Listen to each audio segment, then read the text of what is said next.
with segment number 2 of the Cummins Real Estate Group show, and Michele is currently trying to calculate how to get more than 18 kilometers out of her gas tank when that's all it's showing.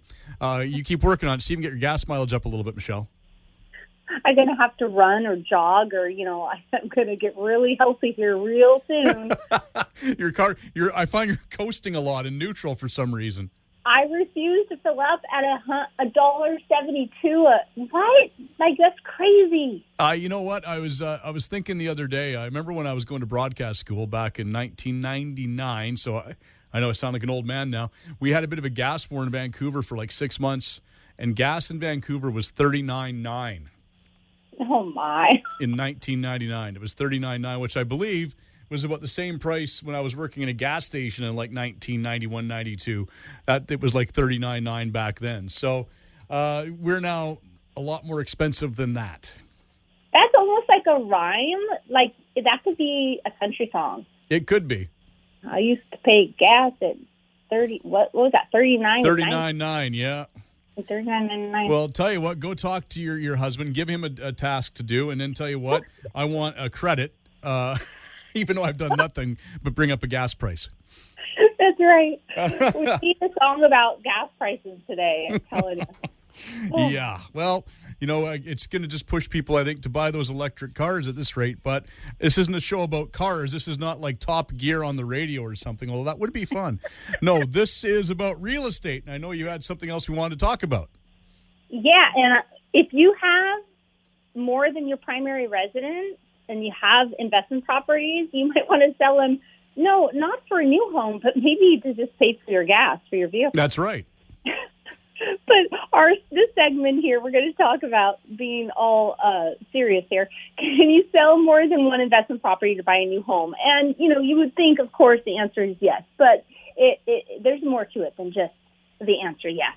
So winning multiple investment properties is arguably the best possible way to create wealth. It truly is.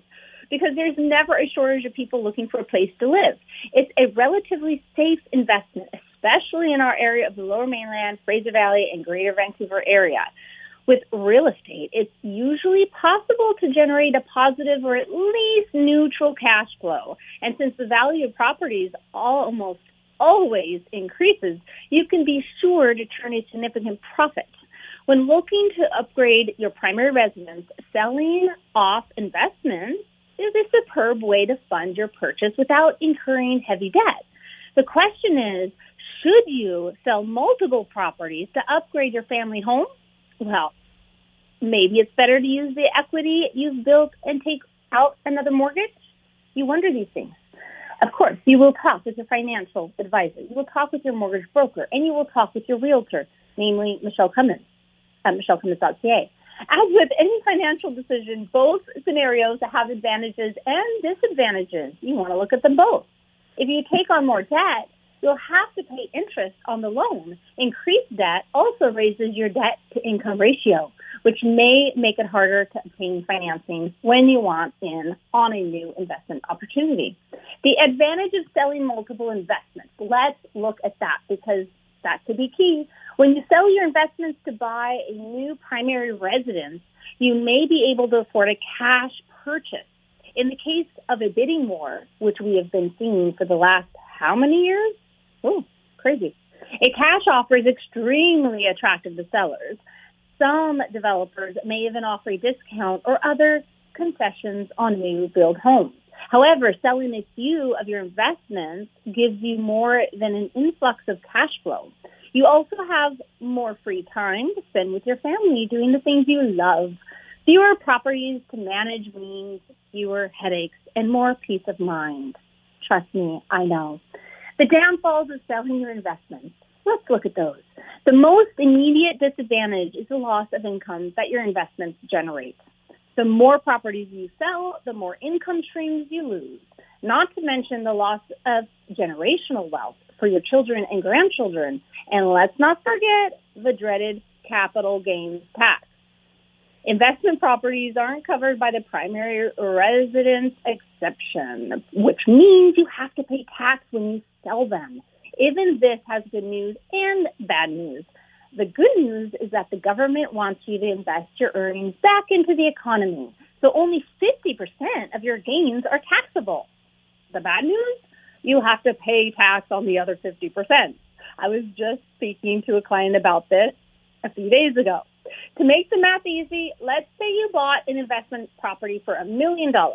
It has now doubled in value, and you sell it for $2 million.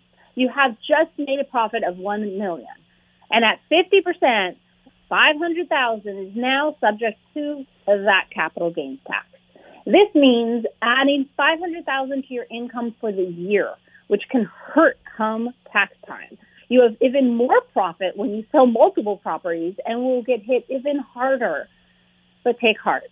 There are several beneficial and legal ways to minimize the impact of the capital gains tax. Contribute to a tax-sheltered investment like an RRSP, a TFSA, or a RESP. This is where you want to talk with your financial advisor and your accountant about the best ways for you to release that equity you need to either buy this new home and to move forward with the sales of maybe multiple investment properties. All three programs allow you to reinvest your proceeds without paying tax until you withdraw the funds. Offset your gains with tax loss harvesting. Have you ever heard of that? No, I have not. Okay. So I recommend consulting with a professional financial advisor, as I've said a few times now, but you've got to do that before attempting this strategy. However, it may be worth looking at to avoid paying massive capital gains taxes. In a nutshell, you sell an investment that has decreased in value and then purchase a similar investment immediately afterwards. And that is a special tax loss harvesting way of doing it. And capital gains reserve, that's another. If you've made a significant profit by selling an investment, you'll want to look into the capital gains reserve. How does it work? Well, instead of claiming an extra $500,000 for the year, you can claim $100,000 over the next 5 years because the Canadian tax rate increases with your income. Spreading your profit out will save you thousands of dollars in taxes. I got to tell you, Curtis, my accountant just told me what I need to reserve right now, put aside to pay come tax time when my corporate taxes are due, and my eyes just doubled in width. Like, wow, are you serious? Okay, I'm glad I didn't buy another investment property I was just about to buy. For that is like, whoa, right? Your taxes could be a lot. So any way of saving it, is gold. It's beautiful. So another way is donate to a charity. You can decrease your tax amount by up to 20% when you donate to a registered charity. Make sure they're registered. You save money and you also help a worthy cause. Talk about a win-win. I mean, who doesn't love win-wins? Mm-hmm. So why act now? Well, the tax rate for capital gains is at 50% and has been for some time. However, there is nothing to stop the government from raising the tax rate, and they do it all the time. With the debt incurred from billions of dollars in COVID assistance programs, they are undoubtedly looking to find ways to recoup those funds. Raising capital gains is one way they could do it. They've done it before in 1988, if you remember. No, you don't remember. We're youngins, even though our birthday, somebody's birthday was yesterday. Gee, I wonder who that would be. Curious Pope. The Canadian government raised the rate up to 75% back in 1988. Any profits from selling your property before this happens would still only get taxed at 50%.